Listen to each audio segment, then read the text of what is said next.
जो बड़ी खबर आ रही है वो ये है कि जनरल फैज़ और उनके अजीत डोवल जो हैं प्राइम मिनिस्टर मोदी साहब के वो जो हैं सिक्योरिटी एडवाइज़र हैं, उनकी मुलाकात हुई है, दुबई में हुई है। इंडिया जैसी मोदी की रियासत जिसके साथ जो कि एक इंच देने के लिए आपको तैयार नहीं, और अब आपने ये कह दिया है कि 370 तो ठीक है, वो तो छोड़ें उसको, वो तो हम पहले नहीं मानते थे। हमें तो 35A जो है वो बड़ा रेलिवेंट है हमारे लिए। तो अगर अब आपको 35A जो है वो ना मिला तो फिर आप क्या करेंगे? मोदी साहब जो हैं वो एक पॉपुलिस्ट सियासतदान हैं, और उनसे आप ये तवक्को रखें कि वो जम्मू और कश्मीर पे आपको कुछ दे देंगे, तो मैं समझता हूँ कि हम अपने आप को ही बेवकूफ़ बना रहे हैं।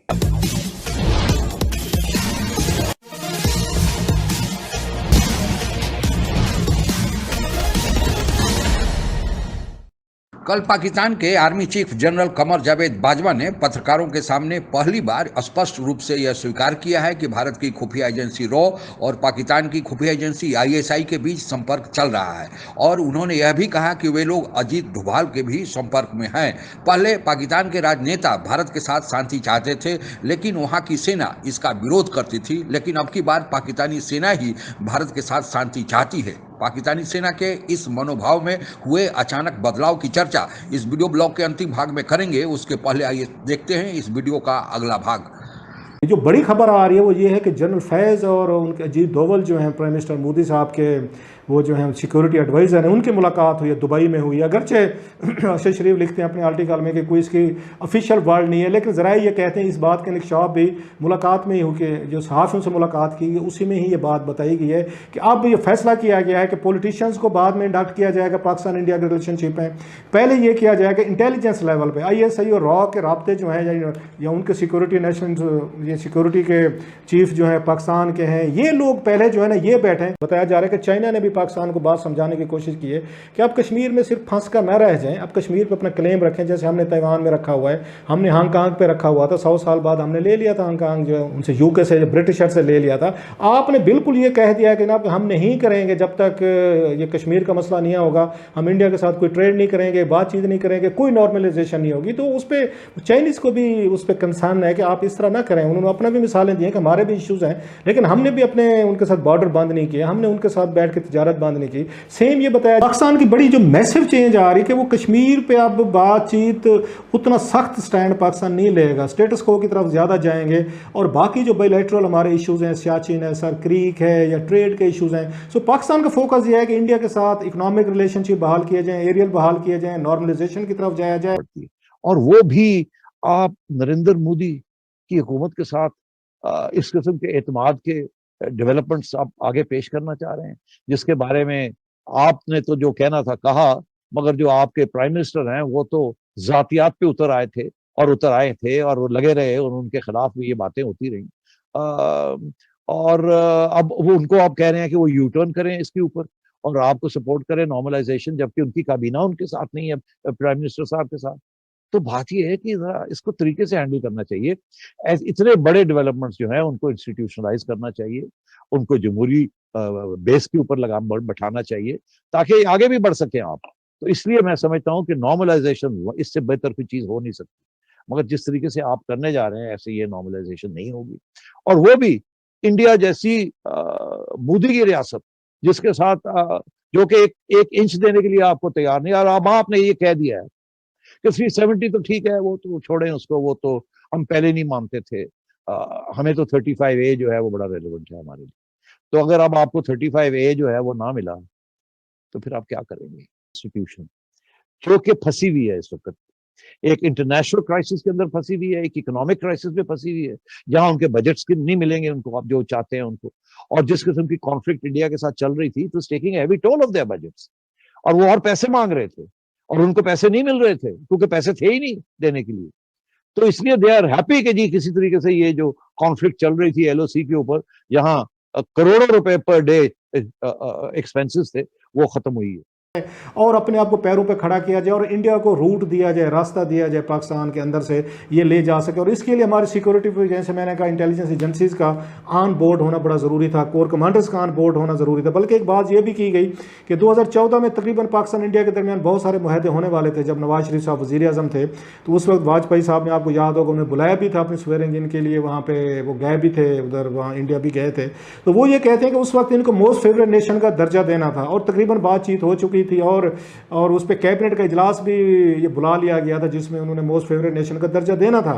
तो जब उन्होंने आके मीटिंग करनी थी, मीटिंग से एक दिन पहले कह दिया कि जी आर्मी को रिजर्वेशन है, मोस्ट फेवरेट नेशन से ना, इस अल्फाज के मीनिंग बड़े वो ठीक नहीं है कि मोस्ट जो हमारा सबसे बड़ा दुश्मन है हम अब उसको मोस्ट फेवरेट का नेशन का दर्जा कैसे दे दें। ये 2014 में हमारी आर्मी स्टैब्लिशमेंट जो थी उस वक्त रहील शरीफ साहब हेड कर रहे थे, सो उन्होंने अपोज किया। तो यही बात अब भी की गई। खैर उसमें बाजवा साहब का ये कहना था कि माजी में जो हुआ सो हुआ।